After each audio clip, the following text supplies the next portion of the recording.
তো who is the leader? নেতা কাকে বলে, এটা দিয়ে শুরু করি আজকে। নেতা হচ্ছে ওই লোক যে পথ দেখায়, ঠিক কিনা? কল্যাণের পথ, সমৃদ্ধির পথ, উন্নয়নের পথ, জান্নাতের পথ, ঠিক কিনা? লিডার কাকে বলে? The leader is one who knows the way, shows the way and goes the way. I repeat, আমি আবার বলছি, the leader is one who knows the way, who shows the way, who goes the way. নেতা তারে বলে who knows the way, যে পথ চিনে, নিজে পথ চিনে, shows the way, তারপরে মানুষের পথ চিনায়, পথ দেখায়, তারপর goes the way, সবাইরে নিয়ে ওই পথে চলতে পারে। চিল্লায় বলি ঠিক কিনা? নিজেও রাস্তা চিনে, রাস্তা চিনায়ও দিতে পারে, আবার ওই রাস্তায় সবাইকে নিয়ে চলতেও পারে। এজন্য নেতা নেতা ঠিক হওয়া দরকার। এটা হোক সামাজিক নেতা, হোক প্রতিষ্ঠানের নেতা, হোক মসজিদের নেতা বা ইমাম বা রাজনৈতিক নেতা, যে কোনো পর্যায়ে আল্লাহ তাআলা যাকে নেতৃত্বের জায়গায় বসিয়েছে উনি পথ দেখানোর দায়িত্ব নিয়েছে। তাই নেতা যদি পথ হারায়, পথ হারাবে অনুসারী। নেতা যদি পথ হারায়, পথ হারাবে বাংলাদেশ। নেতা যদি পথ হারায়, পথ হারাবে আমার লাল সবুজের পতাকা। এজন্য আমরা আমাদের সকল পর্যায়ের নেতৃবৃন্দদের জন্য এই প্রোগ্রাম থেকে দোয়া করি, আল্লাহ তাআলা ওনাদেরকে যেন সুপথে রাখে এবং আমাদেরকেও যেন ওনারা সঠিক পথে পরিচালিত করতে পারে। আমরা সবাই আওয়াজ করে পড়ব আমিন। The leadership is the matter of influence, it's not the matter of position. নেতৃত্ব এটা ইনফ্লুয়েন্সের ব্যাপার, এটা পজিশনের ব্যাপার না। যে যত বেশি ইনফ্লুয়েন্সিয়াল, প্রভাব বিস্তারকারী, সে তত বড় নেতা। এটা ঠিক। কেউ যদি পজিশন পায় সেও নেতা, পজিশন পাইলেও নেতা। একটা দায়িত্বে বসে, একটা চেয়ারে বসে দায়িত্ব পালন করতে করতে তার মধ্যে অনেক যোগ্যতা চলে আসে, কিন্তু আসল নেতা তিনি যিনি প্রভাব বিস্তারকারী, ইনফ্লুয়েন্সিয়াল। এবার বলেন তো, আমার নবী বিশ্বনবী মুহাম্মদ রাসূলুল্লাহ সাল্লাল্লাহু আলাইহি ওয়াসাল্লাম উনি প্রভাব বিস্তারকারী নেতা ছিলেন কি ছিলেন না? মাইকেল এইচার্ট নাম শুনেছেন? একটা বই লিখেছিল, দি 100, a ranking of the most influential personality in the world.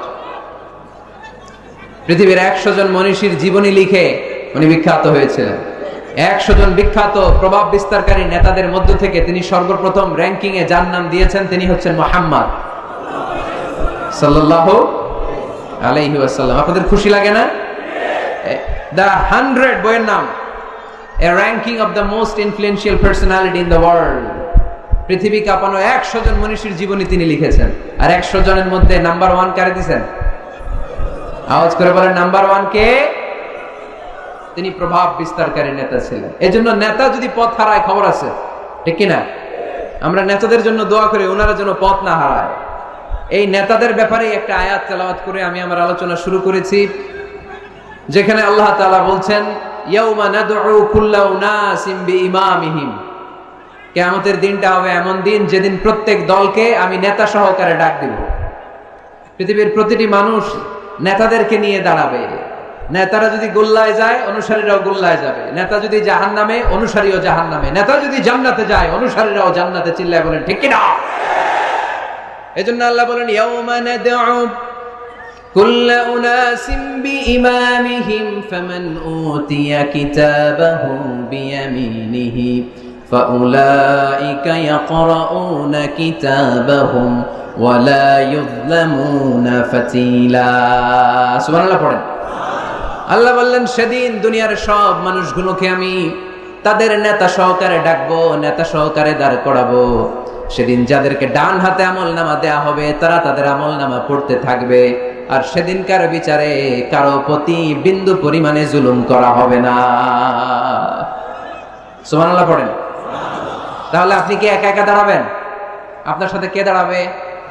আওয়াজ করে আরো জোরে সবাই মিলে বলেন, নেতা। নেতা দাঁড়াবে, কর্মীরা দাঁড়াবে। এজন্য নেতা নির্বাচনের সময় সাবধান। নেতার অনুসরণ করে যদি কেউ জাহান্নামী হয়, কিয়ামতের দিন সবাই নেতাকে দোষারোপ করবে। ওয়াকালু রাব্বানা ইন্না আতা'না সাদাতানা ওয়া কুবারানা ফাআদাল্লুনাস সাবিলা। সেদিন তারা বলবে, হে আমাদের রব, আমরা আমাদের নেতাদের অনুসরণ করেছিলাম আর নেতারা আমাদেরকে ভুল পথ দেখিয়েছে। আজকে আমাদের আগে নেতাদেরকে আপনি শাস্তি দেন, নেতাদেরকে আগে জাহান্নামে ফেলেন, তারপরে নেতাদের পরে আমরা জাহান্নামে ঢুকবো। এজন্য প্রিয় ভাইরা, নেতা নির্বাচনের সময় সাবধান। যে কোনো নেতা, এটা রাজনৈতিক নেতা হতে হবে নট নেসেসারি, আমাদের সামাজিক কোনো অঙ্গ সংগঠনের নেতা, সামাজিক প্রতিষ্ঠানের নেতা, যে কোনো জায়গায় নেতা বানানোর সময় আমরা সাবধানে থাকবো। এবং নেতা যদি ভুল করে ফেলে ওনাকে ভদ্রভাবে শুধরে দেয়া, এটাও আমাদের দায়িত্ব। আওয়াজ করে বলতে হবে, ঠিক কিনা? ঠিক। মসজিদের ইমাম সাহেব, উনি মসজিদের নেতা, ঠিক কিনা? আওয়াজ করে বলেন তো, ইমাম মানে কি? আরো জোরে বলেন। ইমাম সাহেব জোহরের সালাতে 2 রাকাতের পরে বসার কথা, ইমাম সাহেব দাঁড়ায় গেছে, কি করবেন? কি করবেন? ইদা নাবা আহাদুকুম শাইউন ফি সালাতিকুম ফালিয়ুসাব্বিহ, পিছন থেকে আমরা সুবহানাল্লাহ পড়বো, ঠিক কিনা? যদি বাংলাদেশে আমরা কি পড়ে ফেলি? আল্লাহু আকবার পড়ে ফেলি, এতে কাজ হয়ে যায়। কাজ হয়ে যায়। ইমাম সাহেব বুঝতে পারে যে সামথিং গানা রং, কোনো কিছু ঝামেলা হচ্ছে, ভুল হয়েছে, উনি শুধরে যায়। কিন্তু আসলে পড়তে হবে সুবহানাল্লাহ, তাসবিহু লিররিজাল ওয়া তাসফিহু লিন-নিসা। ইমাম ভুল করছে, পুরুষরা ধরতে পারলে পড়বে সুবহানাল্লাহ। পিছনের পুরুষ মুক্তাদিরা কেউ ভুল ধরতে পারে নাই, পিছনের মহিলারা ভুল ধরতে পারছে, ওনারাও শুধরে দিতে হবে, ঠিক কিনা? ওনারা কি করবে? এরকম তাসফিহ করবে, শুধরে দিতে হবে, ঠিক কিনা? আচ্ছা, ইমাম সাহেব কেরাতে ভুল করলেন, 1 বার 2 বার 3 বার, ইমাম সাহেব বারবার আটকে যায়, করতে পারে না, তখন আমাদের দায়িত্ব কি? তাফতাহু আলাল ইমাম, ইমামকে ছুটাই দিতে হবে, শুধরে দিতে হবে, ঠিক কিনা? তো মসজিদের ইমাম যদি ভুল করে, মসজিদের নেতা ভুল করলে যদি শুধরে দিতে হয়, সমাজের নেতাও ভুল করলে শুধরে দেওয়ার দরকার আছে না নাই? এটাও শুধরে দিতে হবে নসিহতের মাধ্যমে, সুন্দর পরামর্শের মাধ্যমে। নেতারাও মানুষ, ওনারা ফেরেশতা নয়, ওনাদেরও ভুল হয়ে যেতে পারে। নসিহতের মাধ্যমে, সুন্দর পরামর্শের মাধ্যমে নেতাদেরকে শুধরে দিতে হবে, ঠিক কিনা? আমরা নেতৃত্বের গুণাবলীর ব্যাপারে কথা শুনবো। আমরা আজকে দেখার চেষ্টা করবো একজন নেতা হলে কি করতে হয়, নেতার কি কোয়ালিটি লাগে, এবং আমরা একটু সবাই মিলে ক্রস চেক করব, ডাবল চেক করব যে এই গুণগুলো আমার রাসূলের ছিল কিনা, কেমন ভাবে রাসূল সাল্লাল্লাহু আলাইহি ওয়াসাল্লাম এই গুণগুলোর আলোকে আমাদেরকে নেতৃত্ব দিয়েছেন। আমাদের নেতৃত্ব সংকট দূর করার জন্য এগুলোর ব্যাপারে জানার দরকার আছে না নাই? আছে। নেতৃত্ব দিতে হলে সর্বপ্রথম যে কোয়ালিটিটা লাগে সেটা হচ্ছে কাজ করা লাগে। কাজ। কেউ যদি নেতা হইতে চায় তার কি করা লাগবে? আমি প্রশ্ন করলে আমাকে উত্তর করবেন। নেতা হইতে হইলে আগে কি করতে হয়? কাজ। আগে কাজ, পরে নেতা। যে কাজ করে সে নেতা হয়। শুধু বক্তব্য দিলে নেতা হওয়া যায় না, ঠিক কিনা? বক্তব্য সর্বস্ব নেতা কি আমরা চাই? আমরা এমন নেতা চাই যারা কাজ করবে আমাদের জন্য 24 ঘন্টা, যারা আমাদের জন্য মাঠে ময়দানে চলে আসবে, দিন রাত কাজ করে বাংলাদেশকে সোনার বাংলা হিসেবে তারা গড়ে তুলবে। আওয়াজ করে বলেন ঠিক কিনা?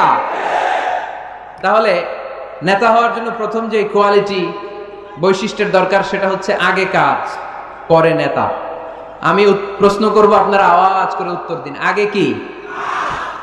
সবাই উত্তর দিতে পারেন নাই, আওয়াজ করে বলেন আগে কি? পরে কি? আগে পরে, মনে থাকবে? তাহলে নেতৃত্ব দিতে হলে প্রথমে কাজ করতে হয়।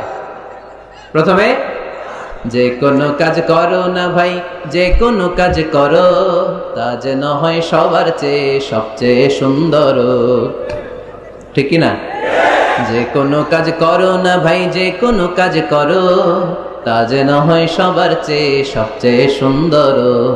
হোক না সেটা পড়া লেখা, রঙের ভাষায় ছবি আঁকা, হোক না সেটা সামান্য কাজ কিংবা মহত্তর, তা যেন হয় সবার চেয়ে সবচেয়ে সুন্দর।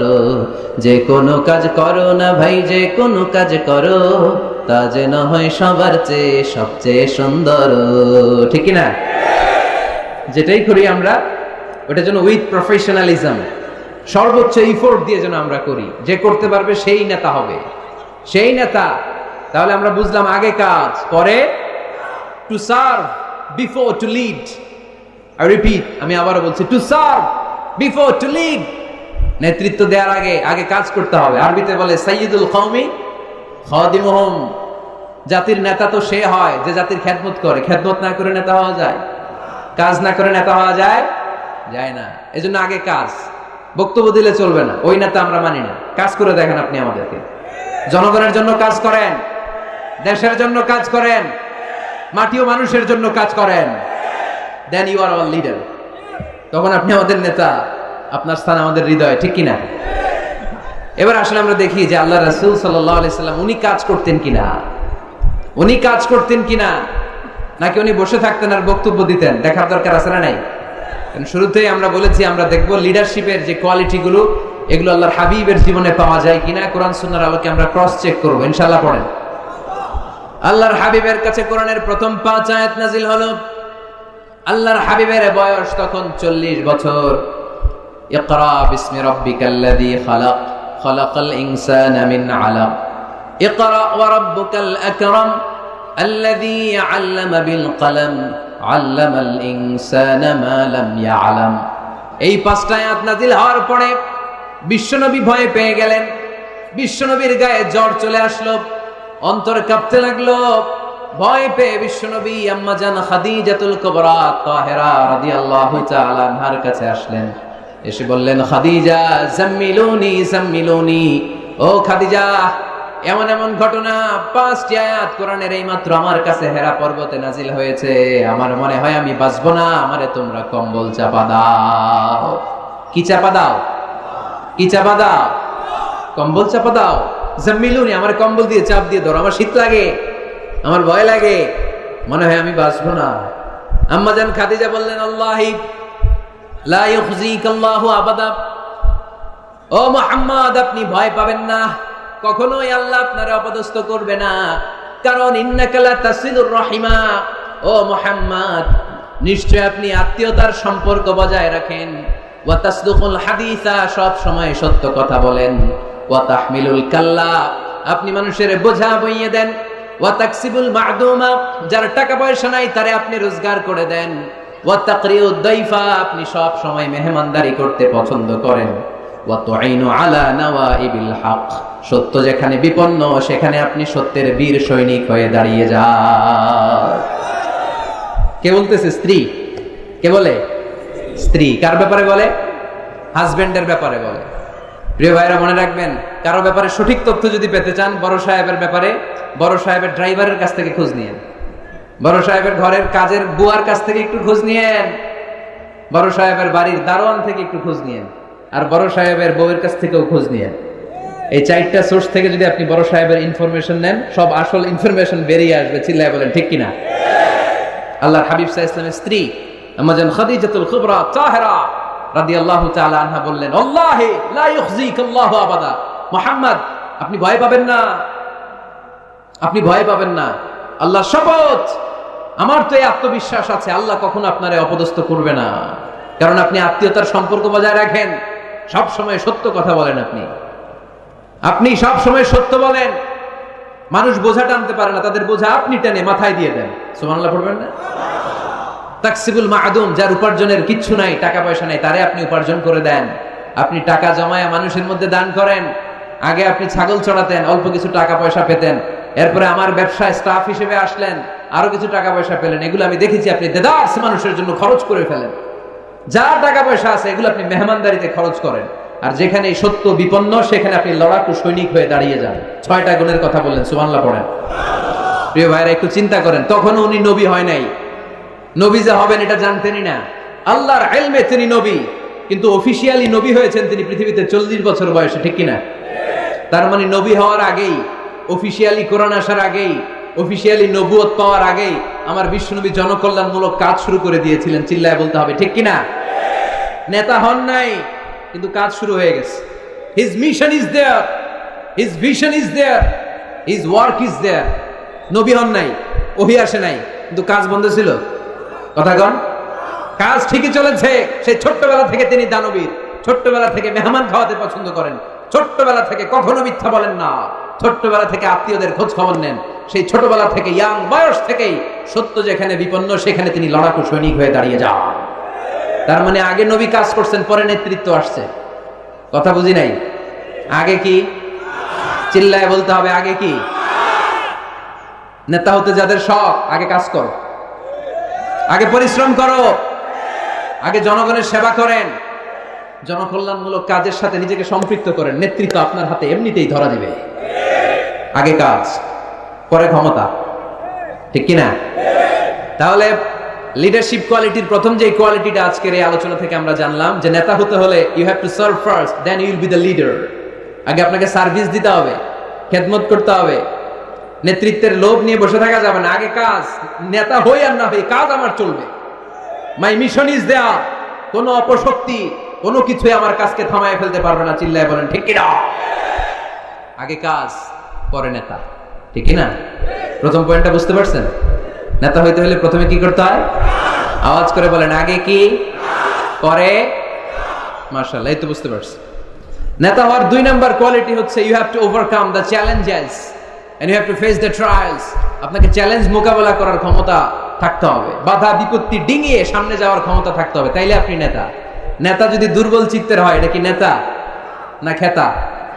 হ্যাঁ, নেতা হইতে হলে আপনাকে চ্যালেঞ্জ মোকাবেলা করতে জানতে হবে। পাহাড় সম চ্যালেঞ্জ, আপনি এটাকে ডিঙ্গিয়ে চলে যেতে হবে। কোনো কিছু তাকে নাড়ায় না, সে অনড়। কোনো কিছুতে সে টলে না, সে অটল, সে নেতা, ঠিক কিনা? এজন্য আল্লাহ বললেন, ওয়াইয ইবতালা ইব্রাহিম রাব্বুহু বিকালিমাতিন ফাতাম্মাহুন্না ক্বালা ইন্নী জাঈলুকা লিন-নাসি ইমামা। ও নবী, স্মরণ করেন সে সময়ের কথা যখন আমি ইব্রাহিমকে অনেকগুলো পরীক্ষা করেছিলাম। প্রতিটা পরীক্ষায় ইব্রাহিম সফলতার সাথে উত্তীর্ণ হয়েছে। আর এই কারণে ইব্রাহিমকে ফলাফল স্বরূপ আমি জানিয়ে দিলাম, ইব্রাহিম ইন্নী জাঈলুকা লিন-নাসি ইমামা, আমি তোমাকে গোটা বিশ্বের মানুষের ইমাম বানায়া দিলাম, নেতা বানায়া দিলাম। ইন্নী জাঈলুকা লিন-নাসি ইমামা।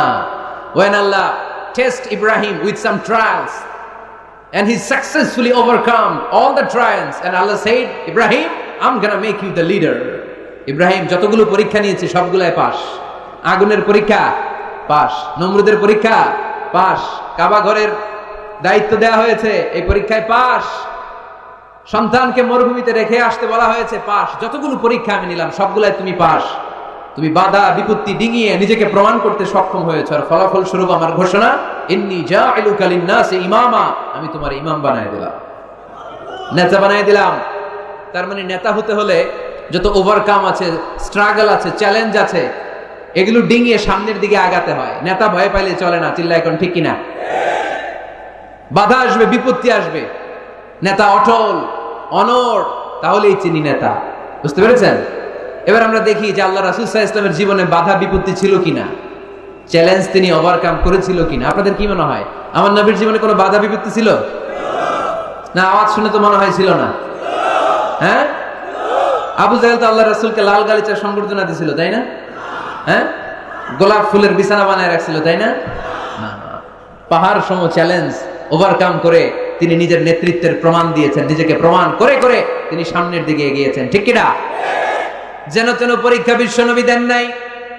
এমন এমন পরীক্ষা রব্বুল আলামিন বিশ্বনবীর কাছ থেকে নিয়েছেন, গোটা বিশ্বের কোন নবী ওই পরীক্ষা দেয় নাই। আল্লাহর হাবিব সাল্লাল্লাহু আলাইহি ওয়াসাল্লামকে পাগল বলা হয়েছে, হয় নাই? কবি বলা হয়েছে, গণক বলা হয়েছে, গণক। আল্লাহ রাসূল সাল্লাল্লাহু আলাইহি ওয়াসাল্লামকে বলা হয়েছে আফতার, লেস কাটা, নির্বংশ। আল্লাহর হাবিব সাল্লাল্লাহু আলাইহি ওয়াসাল্লাম যখন মক্কায় সালাত পড়তেন, ওটের পচা নারী বুড়ি পিঠে চাপিয়ে দেয়া হতো। 3 বছর শিয়াবে আবি তালেবের জেলখানায় বন্দী ছিলেন। আপনি বন্দী ছিলেন কয় বছর? আমি ছিলাম কয় বছর? আল্লাহর হাবিব সাল্লাল্লাহু আলাইহি ওয়াসাল্লাম কয় বছর বন্দী? এটা অর্থনৈতিক আগ্রাসন, সামাজিক বয়কট। এদের সাথে কারো বিয়ে হবে না, এদের কাছে কোনো পণ্য বিক্রি করবে না, এদের থেকে কিছু কিনবে না। প্রথম বছর যেহেতু ওনারা ছাগল চড়াতেন, ছাগলের গোশত খেলেন। দ্বিতীয় বছর সাহাবারা ছাগলের চামড়া খেলেন। তৃতীয় বছর গাছের পাতা, লতা পাতা, শিকড় আর ছাল খেয়ে বেঁচেছিলেন। The life is not a bed of roses. এই পৃথিবীটা কুসুমাস্তীর্ণ নয়, এটা কণ্টকাকীর্ণ। এই পৃথিবীতে কেউ কাউর জন্য জায়গা ছেড়ে দেয় না, এখানে জায়গা করে নিতে হয়। পৃথিবীতে তোমাকে জানান দিতে হবে যে তুমি পৃথিবীতে এসেছো। কঠিন বিপত্তিকে, পরীক্ষাকে তুমি জানাও যে তুমিও কম শক্ত না, ঠিক কিনা? একজন পুরুষের 1 ফোঁটা বীর্যে 20 কোটি শুক্রাণু না থাকলে চিকিৎসা বিজ্ঞান বলে ওই বীর্য থেকে কোনো সন্তান জন্ম নেয় না। 1 ফোঁটা বীর্যে কয় কোটি শুক্রাণু? 20 কোটি শুক্রাণু। ওই 20 কোটি শুক্রাণুর মধ্যে আমি একটা, ঠিক কিনা? আপনি একটা, আমরা সবাই এক একটা। এই প্রতিটা শুক্রাণু চেয়েছিল ডিম্বাণুর গায়ে আঘাত করে সফল হতে, কেউ হইতে পারে না। 19,99,99,999টা ফেল। পাস করছিলাম সেদিন আমি, পাস করেছিলেন, চ্যাম্পিয়ন হয়েছিলেন সেদিন আপনি। সেদিন আপনার হাত ছিল, পা ছিল, মামা খালু ছিল, ফোন কল ছিল, এত কিছু না থাকতো সেদিন আপনি চ্যাম্পিয়ন হয়েছেন। কেউ আপনারা থামায় রাখতে পারে নাই। তার মানে এই পৃথিবীর বুকেও কেউ আপনারা থামায় রাখতে পারবে না। চিল্লায় বলেন ঠিক কিনা? পারবে না। অদম্য সাহস আর শক্তি সম্ভাবনাকে দিয়ে আল্লাহ তাআলা মানুষকে তৈরি করেছেন। এক একটা মানুষের যে কি ব্রেনের ক্যাপাসিটি, তার যে কত ক্ষমতা আল্লাহ দিয়েছেন মানুষ জানেই না। আল্লাহর হাবিব সাল্লাল্লাহু আলাইহি ওয়াসাল্লাম এরকম বাধা বিপত্তি অতিক্রম করে নিজেকে প্রমাণ করে করে সামনের দিকে এগিয়েছেন। 3 বছর জেল খাটলেন। মক্কা থেকে 80 কিলোমিটার পথ পাড়ি দিয়ে তিনি তায়েফে গেলেন। তায়েফে কেন গেলেন? জমি কেনার জন্য, তাই না? কথা কয় না? 10 বিঘা জমি কেনার প্ল্যান করছিলেন তায়েফের। হ্যাঁ, নিজের কোন লাভের জন্য গেছেন তায়েফে? তায়েফবাসীদেরকে জাহান্নামের আগুন থেকে বাঁচানোর জন্য, নিজের লাভের জন্য না। তায়েফবাসীরা যেন জাহান্নামে ফেরেশতাদের লাথি না খায়, তায়েফবাসীরা যেন জাহান্নামের আগুনে না জ্বলে, ওদেরকে বাঁচানোর জন্য, ওদের লাভের জন্য আল্লাহর হাবিব সাল্লাল্লাহু আলাইহি ওয়াসাল্লাম গিয়েছিলেন। সেখানে তিনি ওয়েলকামড হন নাই, সেখানে পাথর বৃষ্টি মারা হয়েছে। এমন তাবৎ কোনো অত্যাচার নাই বিশ্বনবীর উপর করা হয় নাই। 3টা জায়গায় কি সুশ্রী দেহ আমার নবীর, কি সুন্দর ছিল আল্লাহর হাবিব সাল্লাল্লাহু আলাইহি ওয়াসাল্লামের শরীর। তিনি বলতেন আনা মালিহুন ওয়া আখি ইউসুফু সাবিহুন, আমি লাবণ্যময় সুন্দর, আমার ভাই ইউসুফ সাদা সুন্দর। মিলহুন থেকে মালিহ, মিলহুন মানে লবণ, লবণ থেকে লাবণ্যময়। আমি লাবণ্যময় সুন্দর, আমার ভাই ইউসুফ সাদা সুন্দর। এই সুন্দর মানুষটার দেহে পাথর মারা হয়েছে। Can you imagine that? আপনি কি কল্পনা করতে পারেন? 3টা জায়গায় বিশ্বনবীকে আক্রান্ত করা হয়েছে, রক্তের বন্যা বইয়ে গিয়েছিল। আওয়াজ করে বলেন ঠিক কিনা? খেয়ে না খেয়ে দিন প্রচারের কাজে নিজেকে দিয়েছ বিলিয়ে, তায়েফের কাফিরেরা চিনল না সে আলো, দুষ্ট ছেলেদের পিছু দিল লেলিয়ে। পাথরের আঘাতে ক্ষত বিক্ষত হয়ে সারা শরীর থেকে রক্ত ঝরে। হে রাসূল তোমাকে ভুলি আমি কেমন করে, হে রাসূল তোমাকে ভুলি আমি কেমন করে। ঠিক কিনা? তায়েফের ছেলেরা রক্তাক্ত করেছিল সেদিন আমার নবীকে। বিশ্বনবী অটল, অনড়, মন খারাপ করেননি, সবর ইখতিয়ার করেছেন, মাফ করে দিয়েছেন। নিজ এলাকা থেকে চলে যেতে বাধ্য করা হয়েছে। হিজরত করলেন মক্কা থেকে মদিনায়। আহা, মক্কাকে এত ভালোবাসতেন বিষ্ণু ইসা ইসলাম। হিজরতের রাতে বারবার মক্কার দিকে তাকায়, বারবার তাকায়, চোখের পানি ছাড়ে আর বলে মক্কা তো আহাব্বুল বিলাদ ইলাইয়া, মক্কা আমার কাছে সবচেয়ে প্রিয় নগরী, প্রিয় শহর। লাউলা উখরিজতু লামা খরাজতু, আমার যদি জোর করে মক্কা থেকে তাড়িয়ে দেয়া না হতো আমি জীবনও মক্কা ছেড়ে কোথাও যেতাম না। নিজ এলাকা ছেড়ে চলে গেলেন। খাইবারে খাবারের মধ্যে বিষ মিশিয়ে দেয়া হয়, জানেন ঘটনা? এক ইহুদি নারী দাওয়াত দিয়েছে বিশ্বনবীকে। বিষ্ণু ইসা ইসলাম দাওয়াত পেলে ফিরাতেন না। তিনি গেলেন, খাসির গোশত খেতে পছন্দ করতেন। খাসির গোশতের মধ্যে পয়জন মিক্স করে দেয়া হলো, বিষ।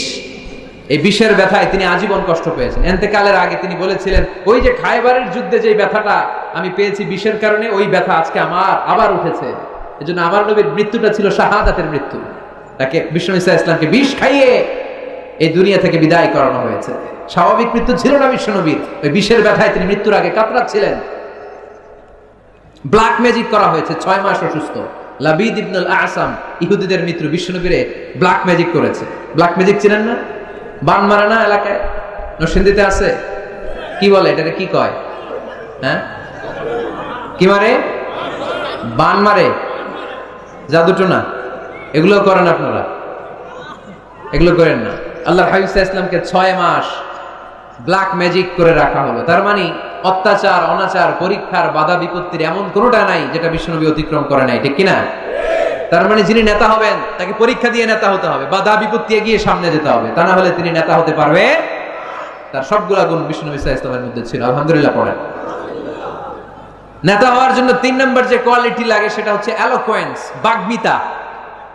বক্তব্য দিতে জানা লাগে, বক্তব্যে পারঙ্গমতা থাকা চাই, ফাসাহাত, বালাগাত জানা চাই।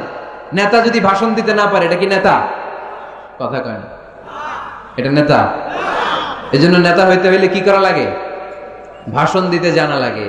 দেখবেন যত বড় নেতা তত চমৎকার তার ভাষণ। আমাদের এদেশের স্বাধীনতার স্থপতি বঙ্গবন্ধু শেখ মুজিবুর রহমানের সেই ৭ই মার্চের রেস কোর্সের ভাষণ মনে আছে? এবারের সংগ্রাম মুক্তির সংগ্রাম, এবারের সংগ্রাম এখনো কানে বাজে, ঠিক কিনা? যতদিন বাংলাদেশ থাকবে ততদিন এই ভাষণ থাকবে কি থাকবে না? তাহলে নেতা হইতে হইলে এরকম ভাষণ জানা লাগে। বারাক ওবামার নাম শুনছেন? কথা কয় না, শুনছেন? শুনছেন? এই লোকটাও চমৎকার ভাষণ দিতে জানতো। যে এলাকায় যাইতো ওই এলাকা ধরে ডাক দিত, লোকজন খুশি হয়ে যেত।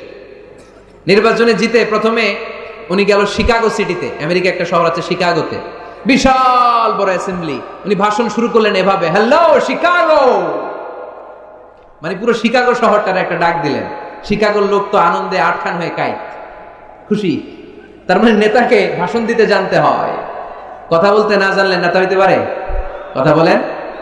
বক্তব্যে পারঙ্গমতা থাকা চাই, অসাধারণ বক্তব্য দেওয়ার ক্ষমতা থাকা চাই। এবার আসুন দেখি বিশ্ব ইসলামের এটা ছিল কি ছিল না? আল্লাহর হাবিব সাল্লাল্লাহু আলাইহি ওয়াসাল্লামের বক্তব্য দেওয়ার গুণাবলী ছিল কি ছিল না? সহিহ মুসলিমের বর্ণনা, আল্লাহর হাবিব সাল্লাল্লাহু আলাইহি ওয়াসাল্লাম বলেন, উতিতু জাওয়ামিউল কালিম, আমাকে আল্লাহ তাআলা জাওয়ামিউল কালিম দিয়েছে। মানে আমি এমন কথা বলি, কথাগুলো ছোট কিন্তু এর আবেদন অনেক বড়। আমি কথা বলি অল্প কিন্তু এটার impact in the heart of people, in the heart of the listener, যারা শুনে তাদের হৃদয়ে এটার প্রভাব অনেক বেশি। আমার কথাগুলো concise in wording but comprehensive in meaning, বলি কম অর্থ বেশি। হাজার লাইন ব্যাখ্যা করেও আমার কথাকে ব্যাখ্যা শেষ করা যায় না, চিল্লায় বলেন ঠিক কিনা? তিনি জাওয়ামিউল কালিম জানতেন, এত সুন্দর পরিষ্কার পরিচ্ছন্ন আরবি ভাষায় তিনি কথা বলতেন। আবার আম্মা জান বলেন, সেই বুখারীর বর্ণনা, আল্লাহর হাবিব সাল্লাল্লাহু আলাইহি ওয়াসাল্লাম যখন বক্তব্য রাখতেন, লাউ আদাহুল আদুল আহসাহু, কেউ যদি চাইতো আল্লাহর হাবিব সাল্লাল্লাহু আলাইহি ওয়াসাল্লাম বক্তব্যে কয়টা বাক্য বলেছেন, কয়টা শব্দ বলেছেন, কয়টা বর্ণ ব্যবহার করেছেন, চাইলে প্রতিটা বাক্য আর শব্দ হাতে গোনা যেত। সুবহানাল্লাহ নাই? এত সুন্দর পরিচ্ছন্ন আরবিতে তিনি বক্তব্য করতেন, কথা বলতেন। লাউ আদাহুল আদুল আহসাহু, কেউ চাইলে গুনতে পারতো রাসূল সাল্লাল্লাহু আলাইহি ওয়াসাল্লাম ওনার ভাষণে কয়টা বাক্য বলেছেন, ওনার এই বক্তব্যে তিনি কয়টা শব্দ ব্যবহার করেছেন, চাইলেই গুনা যেত। সুবহানাল্লাহ পড়েন। আল্লাহর হাবিব সাল্লাল্লাহু আলাইহি ওয়াসাল্লাম যখন বর্ণনা করতেন, বুখারীর বর্ণনা, আ'আদাহা সালাসান, গুরুত্বপূর্ণ কোনো কথা বললে এটা 3 বার রিপিট করতেন, হাত্তা তুফহামা আনহু, যাতে এটা সহজে বোঝা যায়। গুরুত্বপূর্ণ কথা বলার সময় কয়বার বলতেন? আল্লাহর হাবিব সাল্লাল্লাহু আলাইহি ওয়াসাল্লাম একবার তাকওয়ার ওয়াজ করছিলেন আর বলছিলেন, আত-তাকওয়া হা হুনা, আত-তাকওয়া হা হুনা, আত-তাকওয়া হা হুনা, ওয়া ইউশিরু ইলা সাদরিহি 3 মাররাত, তাকওয়া এখানে, তাকওয়া এখানে, তাকওয়া এখানে বলে তিনি অন্তরের দিকে 3 বার ইঙ্গিত করেছেন। সুবহানাল্লাহ পড়বেন না? তাকওয়া থাকে কোন জায়গায়? কোথায়? নাকি আল্লাহর হাবিব বলছেন আত-তাকওয়া হা হুনা, আত-তাকওয়া হা হুনা, আত-তাকওয়া হা হুনা? কি বলছেন? আত-তাকওয়া হা হুনা, তাকওয়া থাকে হৃদয়ে। তার মানে গুরুত্বপূর্ণ কথা বলার সময় আল্লাহর হাবিব সাল্লাল্লাহু আলাইহি ওয়াসাল্লাম 3 বার রিপিট করতেন। সুবহানাল্লাহ পড়েন। এরপর আম্মা জান আয়েশা রাদিয়াল্লাহু তাআলা আনহা বর্ণনা করেন, বুখারীর বর্ণনা, ইয়াতাকাল্লামু বিকালামিন বাইয়িন ফাসলিন, আল্লাহর হাবিব যখন কথা বলতেন, ইয়াতাকাল্লামু বিকালামিন বাইয়িন, সুস্পষ্ট ভাবে কথা বলতেন, ফাসলিন, থেমে থেমে কথা বলতেন, ইয়াতাহাফফাযুহু মান জালাসা ইলাই, তার আশেপাশে যারা বসে থাকতো চাইলে সবগুলো কথা সহজেই মুখস্থ করে ফেলতে পারতো। ইয়াতাকাল্লামু বিকালামিন বাইয়িন, সুস্পষ্ট কথা বলতেন, অস্পষ্ট কোনো কথা আল্লাহর হাবিব সাল্লাল্লাহু আলাইহি ওয়াসাল্লাম কখনো বলেন নাই। ফাসলিন, থেমে থেমে, এক বাক্য শেষ আরেক বাক্য, এক কথা শেষ আরেক কথা। ইয়াতাহাফফাযুহু মান জালাসা ইলাই, এত সুন্দর করে বলতেন তার আশেপাশে যারা বসা চাইলে এগুলো মুখস্থ রাখতে পারতো। আওয়াজ করে পড়তে হবে আল্লাহু আকবার। আবার আল্লাহর নবী মাঝে মাঝে আবেগ ঘন বক্তব্য দিতেন। সাহাবারা বলেন, বিশ্বনবী মাঝে মাঝে এমন বক্তব্য রাখতেন, ওয়াজিলাত মিনহাল কুলুব, যারাফাত মিনহাল আয়ুন, বিশ্বনবীর বক্তব্য শুনে আমাদের হৃদয় বিগলিত হয়ে যেত, বিশ্বনবীর আলোচনা শুনে, নসিহত শুনে আমাদের চোখ দিয়ে দাঁড় দাঁড় করে পানি ঝরতো, দাঁড় দাঁড় করে চোখ দিয়ে পানি ঝরতো, হৃদয় বিগলিত হয়ে যেত। তার মানে আবেগঘন বক্তব্য দিতে জানতেন। আবার পাশাপাশি বিশ্বনবী মাঝে মাঝে জেহাদি বক্তব্য দিতেন, তেজস্বী বক্তব্য দিতেন, হাত্তা ইহতামাররাত আইনা ওয়া আলা সাওতু ওয়াশতাদ্দা গাদাবু, মাঝে মাঝে যখন জ্বালাময়ী তেজস্বী ভাষণ দিতেন চেহারাটা লাল হয়ে যেত, চোখগুলো লাল হয়ে যেত, বিশ্বনবীর কণ্ঠ উঁচু হয়ে যেত, রাগে তিনি গড়গড় করতে থাকতেন, মনে হচ্ছে তিনি সেনাবাহিনীর কমান্ডার। সুবহানাল্লাহ পড়েন। এই বর্ণনাগুলো থেকে বোঝা যায় একজন বক্তার বক্তব্য দেওয়ার যত কোয়ালিটি থাকতে পারে, যত চমৎকার বক্তব্যের পারঙ্গমতা থাকতে পারে, তার সবগুলো আমার নবীর মধ্যে ছিল কি ছিল না? আওয়াজ করে বলেন, ছিল কি ছিল না? তার মানে নেতৃত্বের যে গুণাবলী, তার 3 নাম্বার গুণাবলী হচ্ছে বাগ্মিতা, এলোকুয়েন্স। নেতার কথা বলতে জানতে হবে, আর তার সবগুলো গুণ আমার বিশ্বনবীর জীবনের মধ্যে পাওয়া যায়, ঠিক কিনা? আপনাদের কি কষ্ট হচ্ছে? গরম লাগতেছে না? আমার তো লাগতেছে অনেক। শেষ করে দেই তাইলে, না? হ্যাঁ, কষ্ট হচ্ছে না? তাকবীর দেয়া যাবে? জোরে না আস্তে? কত জোরে? অনেক জোরে।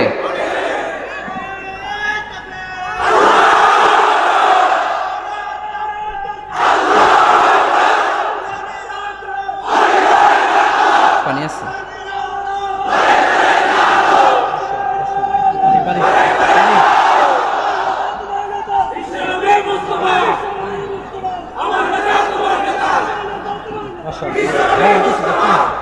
মাশাআল্লাহ, মাশাআল্লাহ, ঠিক আছে। তাহলে আরো কয়েক মিনিট বলা যায় না? আচ্ছা, নেতৃত্ব দেওয়ার 4 নম্বর গুণাবলী হচ্ছে the leader should be broad minded, he shouldn't be the narrow minded. নেতা হইতে হইলে বড় মনের হইতে হবে, কলিজাটা হইতে হবে এত বড়, পুরো দেহটাই হইতে হবে কলিজা। কথা কয় না? পুরো দেহটাই কলিজা, ঠিক কি না? নেতা যদি ন্যারো মাইন্ডেড হয়, এটা কি নেতা? নেতা হতে হবে broad minded. The leader should be accommodative mentalities.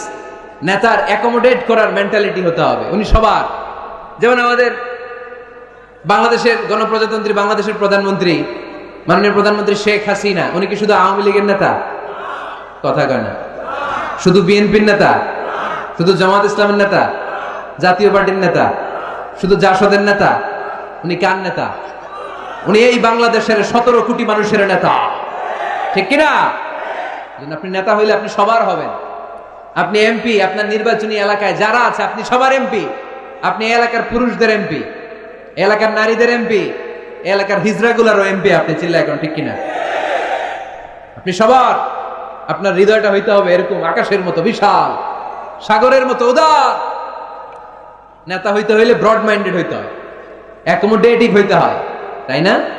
এবার আসেন দেখি, আমার বিষ্ণু ইসা ইসলাম যে নেতা ছিলেন, উনি কি ন্যারো মাইন্ডেড ছিলেন না ব্রড মাইন্ডেড? কথা বোঝে নাই বোধহয়। ব্রড মাইন্ডেড ছিলেন। কত ব্রড মাইন্ডেড? আল্লাহ রাসূল সাল্লাল্লাহু আলাইহি ওয়াসাল্লামের ব্যাপারে আল্লাহ পাক বললেন, ওমা আরসালনাকা ইল্লা রাহমাতাল লিল আলামিন, I have sent you as a mercy for the entire universe. নবী হে, আমি আপনাকে গোটা বিশ্বের সবার জন্য রহমত করে, বিশ্ববাসীর জন্য রহমত করে প্রেরণ করেছি। বুঝে শুনে উত্তর দিয়েন তো, আল্লাহ কি এখানে বলছেন ওমা আরসালনাকা ইল্লা রাহমাতাল লিল মুসলিমিন? বলছে রাহমাতাল লিল মুত্তাকিন, রাহমাতাল লিল মুসাল্লিন, কি বলছে? আল্লাহ বলেছেন ওমা আরসালনাকা ইল্লা রাহমাতাল লিল আলামিন। নবী হে, আমি আপনাকে গোটা বিশ্বের সবার জন্য রহমত করে দুনিয়ায় প্রেরণ করেছি। তিনি সবার জন্য রহমত, সবার জন্য। আল্লাহ রাসূল সাল্লাল্লাহু আলাইহি ওয়াসাল্লাম ছিলেন ব্রড মাইন্ডেড, সবার জন্য তিনি রহমত, মানুষের জন্য রহমত, জিন জাতির জন্য রহমত, ফেরেশতাদের জন্য রহমত, মৎস্যকুলের জন্য রহমত, পক্ষীকুলের জন্য রহমত, গোটা বিশ্বের সবার জন্য। আস্তিকদের জন্য যেমনি রহমত, নাস্তিকদের জন্য রহমত, ঠিক কিনা? আল্লাহর হাবিব সাল্লাল্লাহু আলাইহি ওয়াসাল্লাম একবার একটা লাশ দেখে দাঁড়িয়ে গেলেন। কি দেখে? লাশ দেখে দাঁড়ালেন। সাহাবারা বললেন, ইন্নাহু ইয়াহুদি। নবী, ইন্নাহু ইয়াহুদি, এটা ইহুদির লাশ, আপনি দাঁড়ালেন যে? আল্লাহর হাবিব সাল্লাল্লাহু আলাইহি ওয়াসাল্লাম বললেন, আওয়ালাইসাত নাফসান, এটা কি মানুষ না? হোক না ইহুদি, হোক না খ্রিস্টান, হোক না আস্তিক আর নাস্তিক, আমি তো মানুষ দেখে দাঁড়াইছি। সুবহানাল্লাহ কইবেন না? এজন্য সবাইরে আগে মানুষ মনে করবেন। আগে কি মনে করবেন? পরে দলাদলি কইরেন। আমরা দেখা মাত্র বলি কোন পীরের মুরিদ? দেখা মাত্র প্রথম প্রশ্ন কি? হ্যাঁ, কোন পীরের মুরিদ? কোন দল করেন? হ্যাঁ, ভারতপন্থী না পাকিস্তানপন্থী? আছে না নাই? এই যে দলাদলি, খালি পিস পিস করি, খালি ভাগাভাগি। যারা পিস পিস করে আল্লাহ এদেরকে পিস পিস করে ফেলবে, ঠিক কিনা? বিষ্ণুনবী এসেছেন মিলানোর জন্য, মিলিয়ে দেওয়ার জন্য বিষ্ণু ঈসা ইসলামের আগমন ঘটেছে, আর আমরা খালি পিস পিস। আমরা আহলে হাদিস মসজিদ বানাই এক জায়গায়, এক এলাকায় আহলে হাদিস মসজিদ, আর এক এলাকায় হারাও বানাইছে হানাফি মসজিদ। আছে না নাই? আহলে হাদিস মসজিদে হানাফি মুসল্লি ঢুকতে পারবে না, হানাফি মসজিদে আবার আহলে হাদিসরা ঢুকতে পারবে না। আহা, কোথায় চলে গেলাম আমরা? আমরা মানুষকে মানুষ হিসেবে কনসিডার করি না। সে মুসলমান, এটা তার বড় পরিচয়, এটা আমরা সামনে আনতে চাই না। আগে নিয়ে আসি হানাফি না আহলে হাদিস, আগে নিয়ে আসি বিএনপি না আওয়ামী লীগ। সে যে মানুষ, তার বড় পরিচয়। তারপর সে মুসলিম, সে আমার ভাই, এটা আমরা ভুলে গিয়েছি। আওয়াজ করে বলেন ঠিক কিনা? ভুলে গেছি। আমাদের প্রভু এক, এক নবীর উম্মত, জীবন বিধানে ওই শিবানী কোরআন। আমাদের প্রভু এক, এক নবীর উম্মত, জীবন বিধানে ওই শিবানী কোরআন। তবে কেন এক হে মুসলমান, একে হও করিয়া হবান। বাইতুল্লাহ এক, মদিনা শরীফ এক, উহুদ পাহাড় এক, বদরের মাঠ এক। ঠিক কিনা? বাইতুল্লাহ এক, মদিনা শরীফ এক, উহুদ পাহাড় এক, বদরের মাঠে। একটা তো জীবন আর মরণ তো একটাই, একসাথে মিলে মিশে একটাই প্রাণ। তবে কেন এক হে মুসলমান, একে হও করিয়া হবান। আমাদের প্রভু এক, এক নবীর উম্মত, জীবন বিধান এক, ওই শিবানী কোরআন। তবে কেন এক হে মুসলমান, একে হও করিয়া হবান। ঠিক কিনা? বাইতুল্লাহ এক, মদিনা শরীফ এক, বদরের মাঠ এক, উহুদের প্রান্তর এক, কোরআন এক, নবী এক, আল্লাহ এক। কিন্তু আমরা আছি কিলাকিলি নিয়ে। ঠিক কিনা? এই কিলাকিলি আমরা আর করতে চাই? দলাদলি আমরা করতে চাই? আমরা ঐক্য চাই। আমরা কি চাই? এমন ঐক্যের সিন্ডিকেট আমাদের করতে হবে যাতে কোনো অপশক্তি এই সিন্ডিকেটকে ভাঙতে না পারে। চিল্লায় বলো ঠিক কিনা?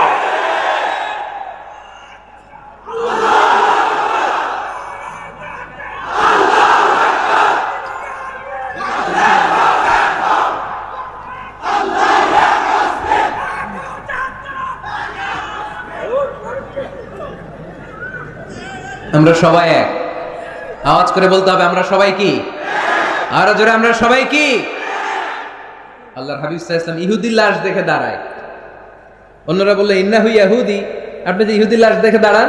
সাহাবী বললেন আওয়ালাইসাত নাফসান, এটা কি মানুষ না? আমি তো মানুষ দেখে দাঁড়িয়েছি। আল্লাহর হাবিব সাল্লাল্লাহু আলাইহি ওয়াসাল্লাম বললেন এটা কি মানুষ না? আমি তো মানুষ দেখে দাঁড়িয়েছি। জাদুল মাআদ ফি হাদি খায়রিল ইবাদ, ইবনুল কাইয়িম আল জাওজিয়ার লেখা আল্লাহ রাসূল সাল্লাল্লাহু আলাইহি ওয়াসাল্লামের বায়োগ্রাফির উপর একটা বই।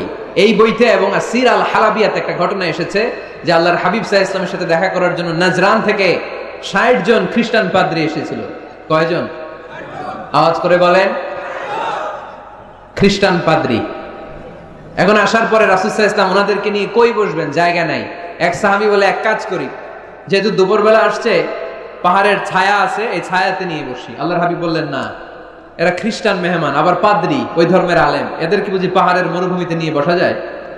আরেক সাহাবী বললেন ইয়া রাসূলুল্লাহ, আমার খেজুর বাগানের সব খেজুর পেড়েছি, এবার খেজুরের পাতাগুলো কাটলে সমস্যা নাই, সব খেজুরের পাতা কেটে বাগান থেকে এনে আমি খেজুর পাতার একটা বিছানা বানায় দেই বড় করে, এটাতে নিয়ে বসে। আল্লাহর হাবিব সাল্লাল্লাহু আলাইহি ওয়াসাল্লাম বললেন এটা কথা বললা? এরা খ্রিস্টান পাদ্রী, এদেরকে খেজুর পাতার বিছানায় বসানো যায়? কই বসাবো? বলতে বলতে 60 জন খ্রিস্টান পাদ্রী চলে আসছে। আল্লাহর হাবিব সাল্লাল্লাহু আলাইহি ওয়াসাল্লাম উপায় অন্তর না দেখে 60 জন খ্রিস্টান পাদ্রীর জন্য মসজিদে নববীর দরজা খুলে দিয়েছেন। আল্লাহর নবীর মসজিদে খ্রিস্টানরা ঢুকতে পারে। আল্লাহর নবী ইহুদিকে দেখে সম্মানার্থে দাঁড়িয়ে যায়, আর আমাদের হানাফি ভাইরা আহলে হাদিস মসজিদে ঢুকতে পারে না। আমাদের আহলে হাদিস ভাইরা হানাফি মসজিদে ঢুকতে পারে না। এটার নাম ইসলাম নয়, এটার নামই বাড়াবাড়ি। এটাই বাড়াবাড়ি, এটাই বাড়াবাড়ি, এটার নাম ইসলাম না হয়। ইসলাম হচ্ছে ঐক্যের নাম, ইসলাম হচ্ছে ভালোবাসার নাম, ইসলাম হচ্ছে ভ্রাতৃত্বের নাম। এজন্য নেতা হইতে হইলে কলিজা হইতে হবে কত বড়? কত বড়? হাত দিয়ে দেখাও মুসলমান কত বড়। এত বড় কলিজা লাগবে, ব্রড মাইন্ডেড হওয়া লাগবে নেতা, অ্যাকোমোডেটিভ মেন্টালিটির হতে হবে। আল্লাহর হাবিব সাল্লাল্লাহু আলাইহি ওয়াসাল্লাম সব সময় অ্যাকোমোডেটিভ মেন্টালিটির ছিলেন, সবাইকে অ্যাকোমোডেট করতেন, দলাদলি নাই। আজকের এই মাহফিলে আওয়ামী লীগের নেতারা আছে না নাই? বিএনপির ভাইয়েরা আছে না নাই? জামাত ইসলাম আছে না নাই? জাতীয় পার্টি আছে না নাই? পীরের মুরিদ আছে না নাই? তাবলীগের ভাইয়েরা আছে না নাই? হানাফি আছে, আহলে হাদিস আছে, সবাই আছে, কোনো দলাদলি নাই। All are welcome in our তাফসীর program. You all are welcome in our Islam. এজন্য অনেক হিন্দু ভাইরাও আমাদের তাফসীর প্রোগ্রামে আসে, ঠিক কিনা? হিন্দু ভাইরা আসে, সবার জন্য আমাদের দিল দড়িয়া, আমাদের হৃদয় ওপেন, কারণ আমরা রাহমাতাল লিল আলামিনের অনুসারী। আমাদের সেলিব্রিটি হচ্ছে রাহমাতাল লিল আলামিন। আমরা যাকে অনুসরণ করি তিনি রাহমাতাল লিল আলামিন। তিনি আলাদা কোনো বর্ণের নবী নন, জাতিগোষ্ঠীর নবী নন, কোনো আলাদা সম্প্রদায়ের নবী নন। তিনি রাহমাতাল লিল আলামিন, গোটা বিশ্বের জন্য তিনি রহমত। চিল্লায় বলো ঠিক কিনা? তিনি সবার নবী। যেখানেই মানবতা বিপন্ন সেখানেই তিনি ছুটে যেতেন, যেখানেই মানুষ অত্যাচারিত সেখানেই তিনি দাঁড়াতেন। তিনি ছিলেন মেহনতি মানুষের বন্ধু। বয়স আল্লাহর হাবিব সাল্লাল্লাহু আলাইহি ওয়াসাল্লামের 20 বছর। কয় বছর? সবাই বলেন না, কয় বছর? 20 বছর। ইয়ামানের এক লোক ব্যবসায়িক পণ্য এনে মদিনায়, মক্কায় বিক্রি করলো। মক্কার এক ব্যবসায়ী তার কাছ থেকে পণ্য কিনে টাকা দিতে চায় না। সে টাকা চাইলে সে বলে, আমি মক্কার লোক, এটা আমার এলাকা, আমার দাপট, টাকা দিব না, কি করবি? ইয়ামানের লোকটা কান্না জোড়ে দিল, কে আছে আমারে সাহায্য করার? আল্লাহর হাবিব সাল্লাল্লাহু আলাইহি ওয়াসাল্লাম এই দৃশ্য দেখে মাজলুমদের পক্ষ নেয়ার জন্য একটা শপথ করলেন। এই শপথটার নাম হচ্ছে হালাফুল ফুদুল। শপথটার নাম কি? হালাফুল ফুদুল, যেটা আমরা বাংলাদেশে বলি, কি বলি? হিলফুল ফুজুল। নরসিংদীতে এরকম আছে না নাই? হিলফুল ফুজুল নামে কোনো সংগঠন করেন নাই আপনারা? আছে না? মাশাআল্লাহ, এই যারা করছে আছে। আল্লাহর হাবিব সাল্লাল্লাহু আলাইহি ওয়াসাল্লাম হালাফুল ফুদুল করেছেন, হাতে হাত রেখে শপথ করলেন যে মক্কার জমিনে কোনো টেন্ডারবাজি চলবে না, কোনো চাঁদাবাজি চলবে না, কোনো অন্যায় চলবে না, দুর্বলের উপর সবলের অত্যাচার চলবে না। যারাই মাজলুম হবে হাতে হাত রেখে আমরা তাদের সাথে দাঁড়িয়ে যাব। এরকম টেন্ডারবাজি বন্ধ করার দরকার আছে না নাই? চাঁদাবাজি বন্ধের দরকার আছে না নাই? ক্যাসিনো বিজনেস থামায় দেওয়ার দরকার আছে না নাই? মাদক আর সন্ত্রাসকে রুখে দাঁড়ানোর দরকার আছে না? ইসলাম সবসময় জঙ্গিবাদের বিরুদ্ধে, ইসলাম সবসময় মাদকের বিরুদ্ধে, ইসলাম সবসময় কট্টরপন্থার বিরুদ্ধে, ইসলাম সবসময় শান্তির পক্ষে, ঠিক কিনা? ইসলাম আর জঙ্গিবাদ কি এক? জেহাদ আর জঙ্গিবাদ কি এক? আরে জেহাদ হচ্ছে জঙ্গিবাদকে কবর দেওয়ার জন্য আল্লাহ পাঠিয়েছে। চিল্লায় বলেন ঠিক কিনা? যারা হকের বিপক্ষে, যারা মানুষের কষ্টের কারণ হয়, যারা জুলুমবাজ, এরা হচ্ছে জঙ্গি। আর যারা সত্যের পক্ষে এরা মুজাহিদ, ঠিক কিনা? এইখানে যারা আসছে আজকের মাহফিলকে সফল করেছে, এরা প্রত্যেকে এক একটা মুজাহিদ, ঠিক কিনা? আর যারা মাহফিল বন্ধ করতে চায়, কোরআনের আওয়াজকে থামায় দিতে চায়, এরাই হলো আসল জঙ্গি। এরাই জঙ্গি।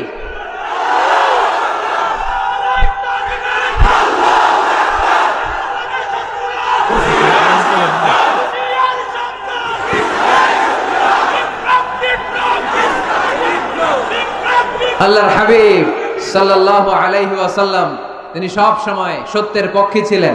তার মানে পৃথিবীতে সবচেয়ে বড় মুজাহিদের নাম হচ্ছে মুহাম্মদ সাল্লাল্লাহু। আচ্ছা দেখি আপনাদের কমন সেন্স কতটুকু। আল্লাহর হাবিব যদি সবচেয়ে বড় মুজাহিদ হয়, তাহলে আল্লাহর হাবিব সাল্লাল্লাহু আলাইহি ওয়াসাল্লামের সময়ের সবচেয়ে বড় জঙ্গিটার নাম কি? আবু জাহেল, ঠিক কিনা? মুসা আলাইহিস সালাম ছিলেন মুজাহিদ, তার মানে ওনার সময়ের সবচেয়ে বড় জঙ্গিটার নাম কি? ইব্রাহিম আলাইহিস সালাম ছিলেন মুজাহিদ, ওনার সময়ের সবচেয়ে বড় জঙ্গির নাম কি? এখনো যারা কোরআনের পক্ষে, ইসলামের পক্ষে, আমার নবীর পক্ষে, এরা এক একটা মুজাহিদ। আর যারাই কোরআনের বিপক্ষে, এরা এক একটা জঙ্গি। এরাই জঙ্গি। ডেফিনেশন খুব সহজ। যারা হকের পক্ষে মুজাহিদ, যারা কল্যাণের পক্ষে এরা মুজাহিদ, যারা হকের বিপক্ষে এরা জঙ্গি। এই জঙ্গিবাদের কবর রচনা করার জন্য আল্লাহ তাআলা জিহাদকে ফরজ করেছেন। এজন্য জিহাদ আর জঙ্গিবাদকে কখনো গোলানো যাবে। আল্লাহর হাবিব সাল্লাল্লাহু আলাইহি ওয়াসাল্লাম ছিলেন মেহনতি মানুষের বন্ধু। মেহনতি খেটে খাওয়া মানুষকে আমার নবী এত ভালোবাসতেন যে বিদায় হজের মতো এত গুরুত্বপূর্ণ ভাষণেও বাদ যায়নি খেটে খাওয়া মানুষের কথা। তিনি বলেছেন, আরিকাকুম আতঈমুহুম মিম্মা তাকুলুন ওয়াকসুহুম মিম্মা তালবিসুন। খবরদার, তোমাদের অধীনস্থ কর্মচারীদের সাথে খারাপ আচরণ করো না। তোমরা যা খাবে তাদেরও তা খেতে দিও, তোমরা যা পড়বে সেখান থেকে তাদেরকেও পোশাকের ব্যবস্থা করে দিও। মেহনতি মানুষের কথা বিষ্ণুনবী বিদায় হজের ভাষণে বলেছেন, ঠিক কিনা? তার মানে আমার নবী কি ন্যারো মাইন্ডেড ছিলেন না ব্রড মাইন্ডেড? আওয়াজ করে বলতে হবে, ন্যারো মাইন্ডেড না ব্রড মাইন্ডেড? Broad minded. এই ছেলে, তোমার এত ফটো সেশন লাগে কেন? কিসে বসে থাকো, এত ফটো তুলো না। তো নেতা হইতে হইলে বড় মনের অধিকারী হইতে হয়। তার মানে এই কোয়ালিটি আমার নবীর মধ্যে ছিল কি ছিল না? আওয়াজ করে বলতে হবে, ছিল কি ছিল না? কষ্ট হইতেছে আপনাদের? নেতা হওয়ার জন্য 5 নম্বরে যে গুণটা লাগে সেটা হচ্ছে ট্রুথফুলনেস এন্ড দ্য ট্রাস্টওয়ার্দিনেস। নেতার সত্য কথা বলা লাগবে আর আমানতদার হওয়া লাগবে, ঠিক কি না? মিথ্যা কথা বললে এটা কি নেতা? এটা কি? হ্যাঁ, আমি কই নাই, আপনারা কইছেন, আমার কোনো দোষ নাই। ট্রাস্টওয়ার্দিনেস থাকতে হবে, মানে আমানতদারিতা থাকতে হবে। আল্লাহর হাবিব সাল্লাল্লাহু আলাইহি ওয়াসাল্লাম কোথাও গেলেই মক্কার লোকেরা খুশি হয়ে যেত, বলতো যা আমিন রাদিনা বে, আরে আমিন আসছে, আলামিন as-সাদিক আলামিন, সত্যবাদী এসেছে। ওয়া আনজির আশিরাতাকাল আখরাবিন, হে নবী মুহাম্মদ, তুমি তোমার নিকট আত্মীয়দেরকে এবার জাহান্নামের ভয় দেখাও। মক্কায় যখন এই আয়াত নাজিল হলো, আল্লাহর হাবিব সাল্লাল্লাহু আলাইহি ওয়াসাল্লাম সাফা পাহাড়ের উপরে উঠে ডাক দিলেন, ও কুরাইশের লোকেরা, ও হাশিমি খানদানের লোকেরা, ও আমার বংশের লোকেরা। ডাক দেওয়ার সাথে সাথে সব লোক, কারণ কণ্ঠটা চিনা, সবাই বুঝতে পারছে এটা মুহাম্মদ সাল্লাল্লাহু আলাইহি ওয়াসাল্লামের কণ্ঠ। মক্কার সব লোকেরা, ইসলামের একেবারে প্রাথমিক যুগের কথা শোনাচ্ছি, তখনও তিনি বেশি দাওয়াতি কার্যক্রম শুরু করেন নাই। উনি বললেন, ও আমার হাশিমি খানদানের লোকেরা, ও আমার আত্মীয়রা। বিষ্ণু সাল্লাল্লাহু আলাইহি ওয়াসাল্লামের কণ্ঠ ছিল পরিচিত, সবাই বের হয়ে আসে, এসে বলল, মুহাম্মদ কেন ডেকেছো? আল্লাহর হাবিব সাল্লাল্লাহু আলাইহি সাল্লাম বললেন, আমি যদি এখন তোমাদেরকে বলি, এখনই আমি যদি তোমাদের বলি এই সাফা পাহাড়ের পেছনে একদল নাঙ্গা তলোয়ার নিয়ে ঘোড়সাওয়ার তোমাদেরকে কচু কাটার জন্য অপেক্ষা করছে, তোমরা কি আমার কথা বিশ্বাস করবা? আমার কথা শুনতেছেন আপনারা? মনোযোগ আছে না গেছে? আল্লাহর হাবিব সাল্লাল্লাহু আলাইহি ওয়াসাল্লাম বললেন, আমি যদি বলি সাফা পাহাড়ের পেছনে নাঙ্গা তলোয়ার নিয়ে একদল ঘোড়সাওয়ার তোমাদেরকে কচু কাটার জন্য অপেক্ষা করছে, বিশ্বাস করবা? মক্কার সবগুলো লোক একসাথে বলল, নাআম, অবশ্যই বিশ্বাস করব, কারণ মা জাররাবনা আলাইকা ইল্লা সিদকা, মুহাম্মদ আমরা জীবনে তোমার থেকে একদিনও একটা মিথ্যা কথা শুনি নাই। We have never been experienced a single lie from you in our life. কথাটার ওজন কত খেয়াল করতে হবে। এই কথাটার ওজন কতটুকু খেয়াল করেন। এলাকার লোকেরা ঘোষণা দিয়ে দিচ্ছে, মা জাররাবনা আলাইকা ইল্লা সিদকান, we have never ever experienced a single lie from you. আমরা আমাদের জীবনে কোনোদিন তোমার থেকে একটা মিথ্যা কথা শুনি নাই, তাই তুমি যাই বলবা তাই বিশ্বাস করো। সুবহানাল্লাহ কইতে পারলেন না? চিন্তা করছেন? চিন্তা করছেন এলাকাবাসীর মন্তব্য বিষ্ণু ঈসা ইসলামের ব্যাপারে কত দামি মন্তব্য। এই এক মন্তব্যে বিগত 40 বছরের সার্টিফিকেট আছে, চিল্লায় বলেন ঠিক কিনা? বিগত 40টি বছর আমার নবী মক্কায় বড় হয়েছেন, মক্কায় ভেড়া চড়িয়েছেন, আম্মাজান খাদিজার আন্ডারে ব্যবসা করেছেন। বিশ্বনবী সব ছিল এই মক্কাবাসীদের সাথে। এই মক্কাবাসীরা এক বাক্যে বিগত 40 বছরের সার্টিফিকেট দিয়ে দিলেন, we have never ever been experienced a single lie from you Muhammad, মা জাররাবনা আলাইকা ইল্লা সিদকান, আমরা জীবনে বিগত 40 বছরে তোমার থেকে একটা মিথ্যা শুনি নাই, তাই তুমি যাই বলবা তাই বিশ্বাস করো। সুবহানাল্লাহ। এত আস্তে? নেতা হইতে হইলে এরকম নেতা হওয়া লাগবে, যাতে এলাকার লোক বলতে না পারে যে আপনি মিথ্যাবাদী। সবগুলো লোক যেন দাঁড়িয়ে বলে, জীবনে এর মুখে কোনোদিন মিথ্যা শুনি নাই, জীবনে আমাদের কোনো কাজ করতে যে আমাদের কাছ থেকে একটা পানও খায় নাই, জীবনে আমাদের কাছ থেকে কোনো টাকা নেয় নাই, আজীবন শুধু দিছে, নেয় নাই, দিয়ে গেছে, কিছু চায় নাই। এরকম নেতা হওয়ার দরকার আছে না নাই? আল্লাহ রাসূল সাল্লাল্লাহু আলাইহি ওয়াসাল্লাম এতটাই আমানতদার ছিলেন, আম্মাজান খাদিজাতুল কুবরা রাদিয়াল্লাহু তাআলা আনহা শুধুমাত্র কেবলমাত্র বিশ্বনবীর আমানতদারিতায় মুগ্ধ হয়ে বিশ্বনবীকে বিয়ের প্রস্তাব দিয়েছে।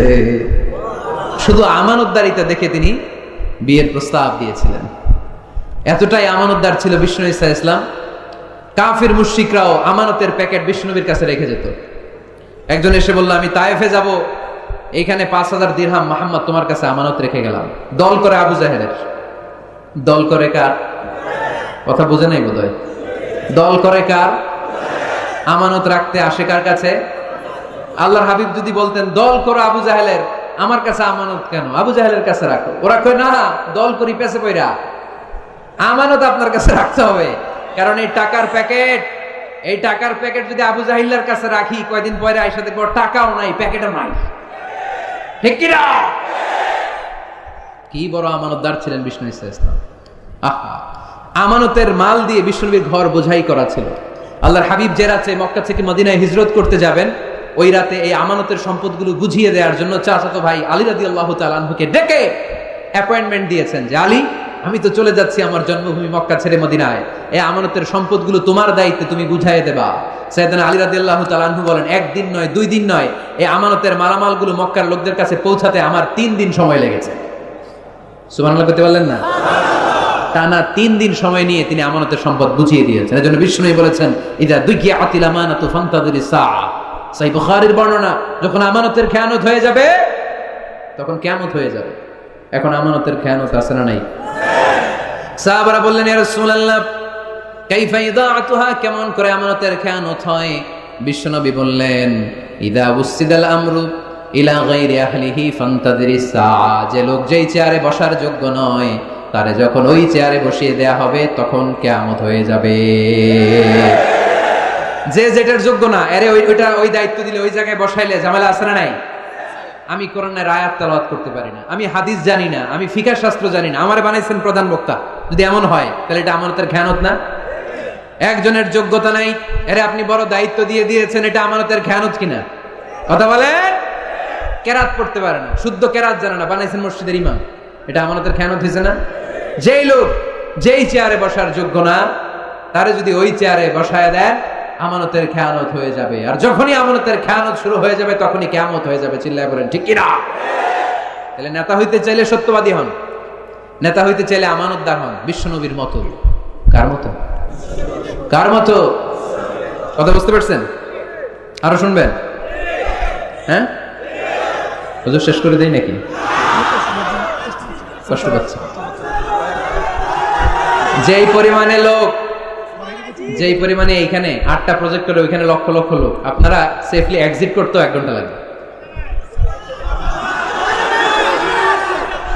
থামেন থামেন।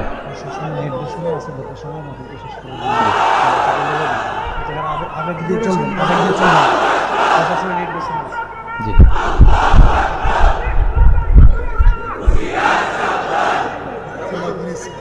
মাশাআল্লাহ, ঠিক আছে ঠিক আছে। আর বাকি 5টা পয়েন্ট আমি 5 মিনিটের মধ্যে বলে দিচ্ছি। মনোযোগ থাকতে হবে, খরগোশের কানের মতো কান খাড়া করে দিয়ে দিতে হবে, আওয়াজ করা যাবে না। নেতা হইতে হলে কর্মীর পালস বুঝা লাগে। 6 number point, you have to have good interaction with your follower. আপনার you have to have good interaction with your follower. নেতা যিনি, তিনি কর্মীদের সাথে ভালো ইন্টারাকশন থাকতে হবে। কর্মী কয় একটা, নেতা কয় আর একটা, আছে না নাই? কথা বলেন না। You have to revise your followers' suggestion in decision making process. গুরুত্বপূর্ণ বিষয়ে সিদ্ধান্ত নিতে হলে নেতার উচিত কর্মীদের পালসকে রিভাইজ করা। কর্মী কি সাজেশন দিয়েছে দেখার দরকার আছে না নাই? এজন্য আল্লাহ বলেন, ওয়াশাবিরহুম ফিল আমরি ফাইদা আযামতা ফাতাওয়াক্কাল আলাল্লাহ। গুরুত্বপূর্ণ কোনো বিষয়ে যখন সিদ্ধান্ত নিবা তখন সবার সাথে পরামর্শ করে নিও।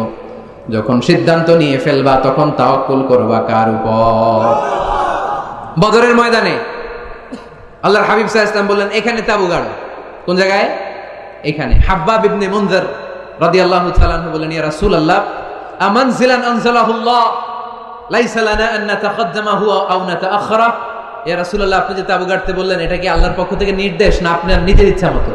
আল্লাহর হাবিব বললেন, না, এটা আমার রায়। ওয়াল হারবু ওয়াল মাকিরা, আমার মনে হয়েছে বদরের এইখানে তাবু গাড়লে ভালো হবে। হাব্বাব বলে, না ইয়া রাসূলুল্লাহ, লাইসা হাযা বিমানজিল, এখানে তাবু গাড়লে ভালো হবে না।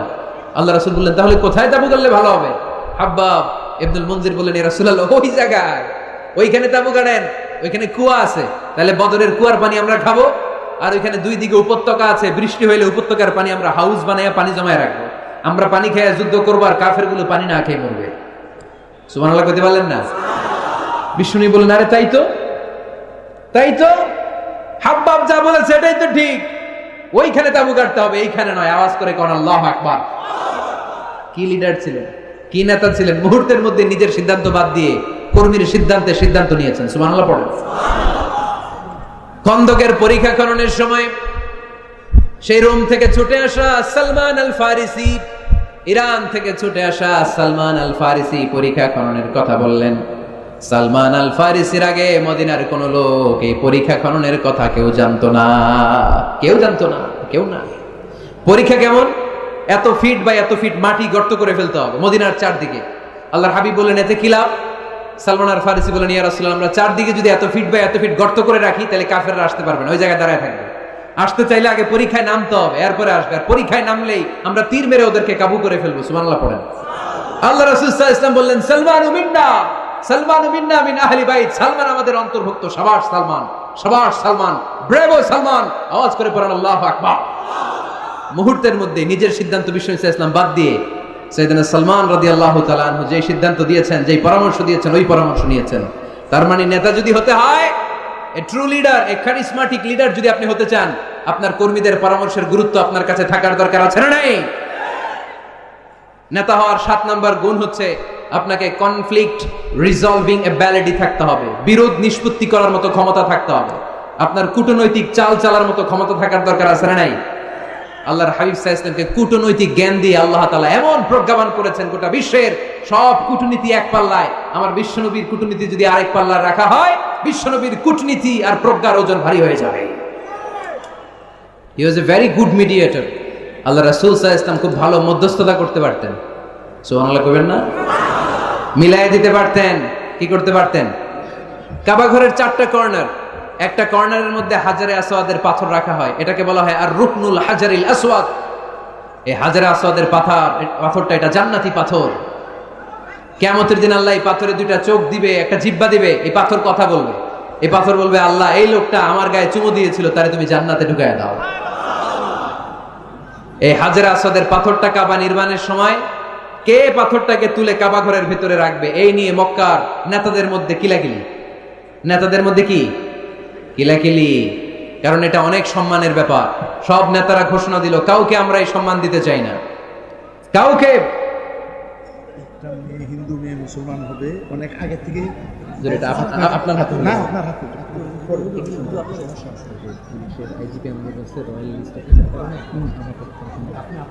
আচ্ছা ঠিক আছে, এখানেই হবে। নিয়ে আসেন। জি ইনশাআল্লাহ। এজন্য হাজারে আসওয়াদের পাথরটা অনেক সম্মানের পাথর। হুজুরের 5 মিনিটের মধ্যে শেষ করব। 5 মিনিট। জি। হাজারে আসওয়াদের পাথরের কথা দিয়ে শেষ করে দেব ইনশাআল্লাহ। বসেন। হাজারে আসওয়াদের পাথরটা কাবা নির্মাণ শেষে কে নিয়ে কাবা ঘরের মধ্যে রাখবে, এ নিয়ে তর্ক, এ নিয়ে ঝগড়া বিবাদ, এ নিয়ে মারামারি। প্রতিটা গোত্রের লোকেরা বলতে শুরু করলো, আমরা রাখবো, কারণ এটা অনেক সম্মানের। এই আপনারা উঠছেন কেন এদিকে? উঠলেন কেন? আমি কি আপনাদের মেহমান না? তো উঠলেন কেন? এটা কি? বসেন, এইদিকে তাকান। হাজারে আসওয়াদের পাথর কে কাবা ঘরের ওই কর্নারে রাখবে, এই নিয়ে মারামারি। 4 মহান নেতা বলল, আমরা রাখবো। প্রত্যেক নেতা বলে, এই সম্মান আমরা কাউরে দিব না, রক্তের বন্যা বয়ে যাবে মক্কায়, কিন্তু ওই সম্মান কাউরে দিব না। এই দলের নেতা বলে, আমি রাখবো। ওই দলের নেতা বলে, আমার নিজ হাতে উঠি আমি রাখবো। ওই দলের নেতা বলে, না আমি রাখবো, অন্য কাউরে এই সম্মান দিব না। কিলাকিলি আছে না নাই? কেউ সমাধানে বসতে পারে না। সর্বশেষে এক মুরব্বী সমাধান দিয়েছে, আগামীকাল এই মসজিদুল হারামের এই দরজা দিয়ে সর্বপ্রথম যে ঢুকবে সে সমাধান দিবে। সবাই রাজি হয়ে গেল। এরপরের দিন দেখা গেল ওই রাস্তা দিয়ে, ওই দরজা দিয়ে সর্বপ্রথম বিশ্বনবী প্রবেশ করেছে। বিশ্বনবীকে দেখে সবাই অবাক। সবাই বলে, জামিনুন রাদিনা বিহ। আরে আলামিন আসছে, আলামিন আসছে, আমরা সবাই খুশি। বিশ্বনবী সাল্লাল্লাহু আলাইহি ওয়াসাল্লামের কাছে পুরো ঘটনা খুলে বলা হলো।